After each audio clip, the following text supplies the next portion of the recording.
ating lahat mga minamahal. Doble paggalang din po sa ating beloved evangelist with Estrada Almeda at sa pag-alala po sa mga mabubuting turo at na ating beloved assistant pastor, mga minamahal, at ganoon din po sa ating pagbati rin po sa ating beloved Sister Annalisa Almeda na ating kapini po ngayon sa hapon na ito, sa ating beloved Sister Annalisa Almeda Smith. Tunay nga po mga minamahal na napakabuti po natin, pinakamalapis. Hallelujah, praise the Lord. Amen. Na alam niyo po mga minamahal, mula po na ako naglikod sa ating pinakamalapis. Tunay nga po, hindi ko po maisip na hindi po ako pinabayaan natin pinakamalapis. Hallelujah. Amen, praise the Lord. Sapagkat alam niyo po mga minamahal na mula nung kami naglikod sa ating pinakamalapis, nakakilala sa gawain na ito mga minamahal. Na tunay nga po, andyan po lagi ang pag-iingat sa amin natin pinakamalapis. Tunay nga po mga minamahal, way back 1998 nga po na nakakilala po kami sa gawain na ito, mga minamahal, sa pamagitan po na aking mahal na ina. Natunay nga po mula nang kami naglikod na yan, mga minamahal, natunay nga po na andyan na lagi ang pag-iingat sa amin at pinakamalapay Jesus. Naalala ko rin po mga minamahal, way back 1993 nga po nung sapagkat nalipat nga po muli ating gawain po sa dako ng Marikina, mga minamahal, sa ngayong buwan, mga minamahal. Naalala ko po mga minamahal nung time na kami sa Maynila din to nung time na yun, mga minamahal, na nalipat po rin po ating gawain mula Amoranto doon, mga minamahal, na sariwain ko lamang po mga minamahal yung himala sa akin ating pinakamalapay Jesus, mga minamahal, na tunay nga panibagong buhay na pinagkalupo sa akin ating pinakamalapay Jesus, na tunay nga po mga minamahal, nandun nga po mga minamahal na binaril nga po kami mga minamahal, ngunit tunay nga po hindi pumutok yung baril na yan mga minamahal. Na doon lagi pag-iingat sa amin natin pinakamalapay Jesus, hallelujah. Na tunay nga po mga minamahal, na ang sarap po maglingkod sa ating pinakamalapay sapagkat alam niyo po mga minamahal, tunay nga po manalig lamang po tayo sa ating pinakamalapay. Tunay nga po lagi pagkakalob na ating pinakamalapay lahat ng ating mga pangangailangan. At tunay nga po mga minamahal, way back itong taon nga lang po ito mga minamahal, last March nga po mga minamahal, sa ating anniversary crusade nga po dito sa Dako ng Baguio mga minamahal. Isang himala na naman po ang pinagkalob sa akin ating pinakamalapay. Hallelujah. Na tunay nga po mga minamahal, hindi ko po alam mga minamahal na dahil nga po nagkasakit nga po ako ng diabetic mga minamahal, noong time na yun mga minamahal, nung ating anniversary crusade nga po, nagkakabit nga po kami ng streamer na kasama pa po ako ng time na yun mga minamahal. Natunay nga po itong kanan pa ako po mga minamahal, lagi po sumasakit po yan mga minamahal sapagkat nagkaroon po ng maliit na sugat po sa paa.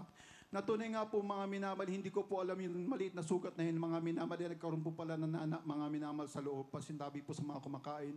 Natunay nga po mga minamahal sa ilang buwan mga minamahal na iniinda ko po yan, sakit na yan mga minamahal, hanggang nakarating pa po tayo ng Maynila pa po na nung mga minamahal, na tunay nga po, lagi po sumasakit na po yan. Hindi ko po alam mga minamahal nung time na yun, nagkaroon na, yung maliit na sugat mga minamahal ay pinasukan po ng tubig at nagkaroon po na nana sa loob mga minamahal. At 1 week before ng ating ating anniversary crusade nga po dito sa Dako ng Baguio mga minamahal, tunay nga po mga minamahal na hindi na po ko makalakad, nahihirapan na po ko maglakad mga minamahal, sobrang sakit po mga minamahal. Kaya one time po mga minamahal, Sabado po yun, sabi ko po sa aking panganay na anak, sabi ko, nak, punta nga tayo sa ospital, pa-check up natin itong pakot para malaman ko kung ano yung, bakit ganito, grabe kasakit nito, sabi ko po.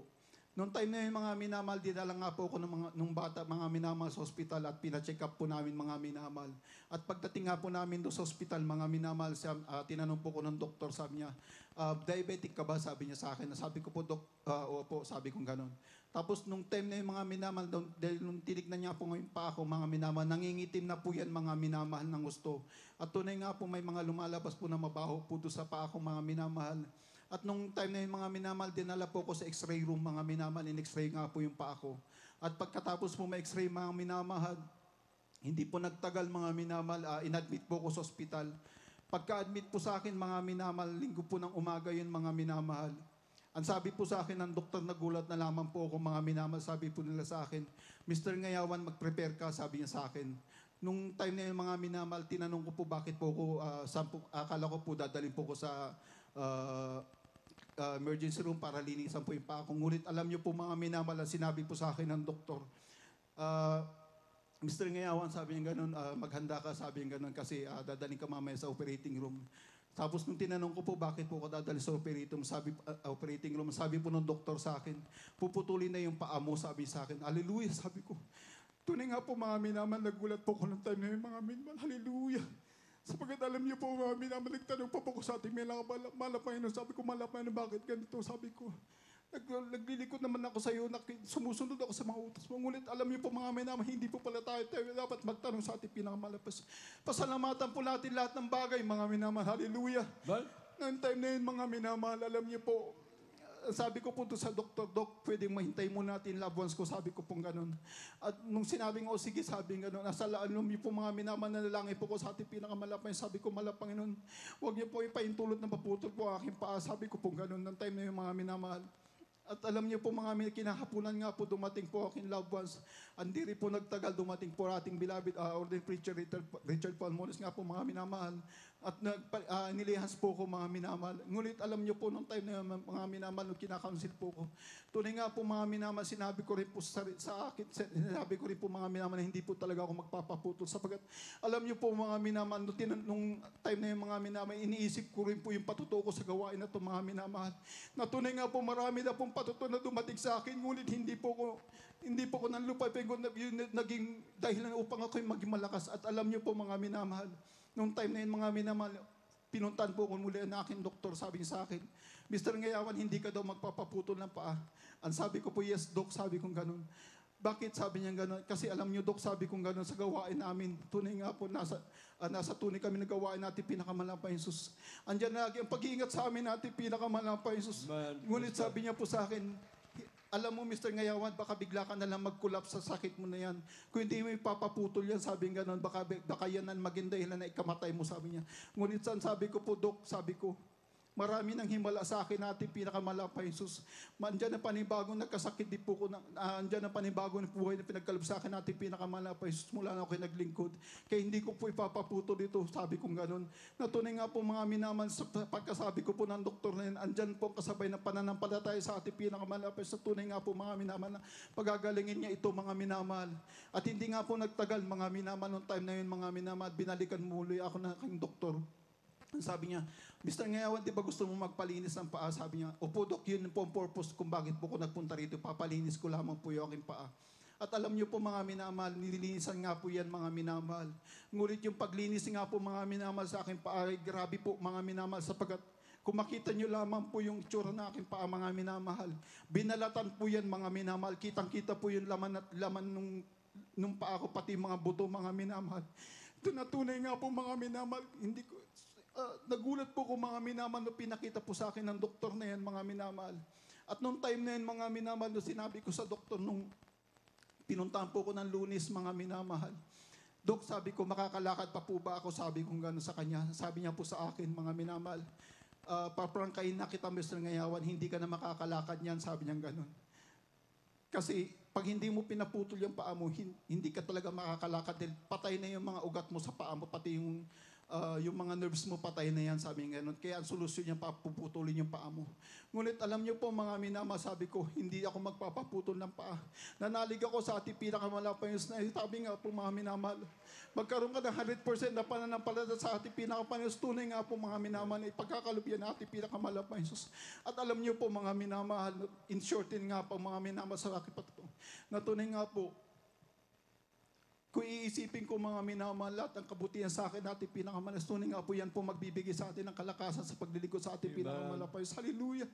Natuloy nga po, naisip ko rin po yung mga minamahal sapagkat ang sabi po natin, beloved assistant pastor, mga minamahal, kung ikay nanlulupay-pay, isipin mo lang yung kabutihan sa iyo natin pinakamalapayos sa tunay nga siya magbibigay ng kalakasan sa iyo. At alam niyo po mga minamahal, nung time na yan, mga minamahal, nung huling linis na nga po ng aking paa, ang sabi nung doktor sa akin, Mr. Ngayawan, talaga hindi mo papuputol yung paa mo. Sabi ko, Dok, hindi. Sabi ko, may pananampalataya ako, makakalakad ako. Alam niyo po mga minamahal, ngumiti yung doktor na yan. Ngunit sa aking isipan, sabi ko, kung ikaw doktor ka lang, hindi mo kayang sabihin sa akin kung anong mangyayari sa aking buhay. Tunay nga malapay na magsasabi niyan mga minamahal. Hallelujah. Na tunay nga po mga minamahal, Nung sabi nga po niya sa akin, napuputulin niya pati yung mga nerves ko sa paa, mga minamahal, yung mga mini tendon ko. Tunay nga sabi ko, Dok, wag, sabi kong ganun. May pananampalataya ako, makakalakad ako. Alam niyo po mga minamahal, nung nakalabas po ako sa ospital, mga minamahal, last day of crusade po natin, mga minamahal. Ang sabi ko sa malapay, bigyan mo malakasan na makalakad ako, sabi ko. At hindi nga po mga minamahal, nagkamali mga minamahal, sapagkat nung time na yun, mga minamahal, nilihas din po ako na ating yung picture ko nga po pinakita mo ng aking anak sa ating beloved Ate P, mga minamahal, noong time na yun, mga minamahal, at nilihas po nila, mga minamahal. Tunay nga po, mag-release ka ng 100% na pananampalataya, tunay nga pagagaling ka na Ate P, nakamahal pa Jesus. At alam niyo po, mga minamahal, yung last day of crusade na yun, mga minamahal, hindi ko po expected, mga minamahal, na maitatapak ko putong pa ako, sapagkat alam niyo po, mga minamahal, nung paglabas po namin ng ospital, masakit po yan, mga minamahal. Ngunit nung time na yun, mga minamahal, nung kami papunta sa imbalal gawain, tunay nga po na itapak ko po yung pako na yun, mga minamahal, at Amen. unti-unti Praise ko the po Lord. nilalakad. Glory to God. Hallelujah. At tunay nga po, mga minamahal, nung time na sa araw-araw na aking ginagawa, mga minamahal, lagi ko po pinagpiprayan, mga minamahal, na tunay nga po, mga minamahal, yung sabi sa akin ng doktor na hindi ka makakalakad. Tunay nga po, mga minamahal, pinalakad po ko na ating pinakamalapay sa Amen. hallelujah. Praise the Lord. Na tunay Glory to nga God. po, mga minamahal, hanggang mula nung hanggang ngayon, mga minamahal, tunay nga po, unti-unti na po pinapagaling natin pinakamalapay sa akin sugat sa paa, mga Amen. minamahal. Praise the Lord. Na tunay nga po, pinaliit na nga po ito, mga minamahal, at natakpan na rin po yung mga nakalabas na ugat at buto, mga minamahal, sa akin paa. Tunay nga po, yan po pinapasalamatan ko sa ating Amen. pinakamalapay Praise the sa Lord. hallelujah. Glory to God.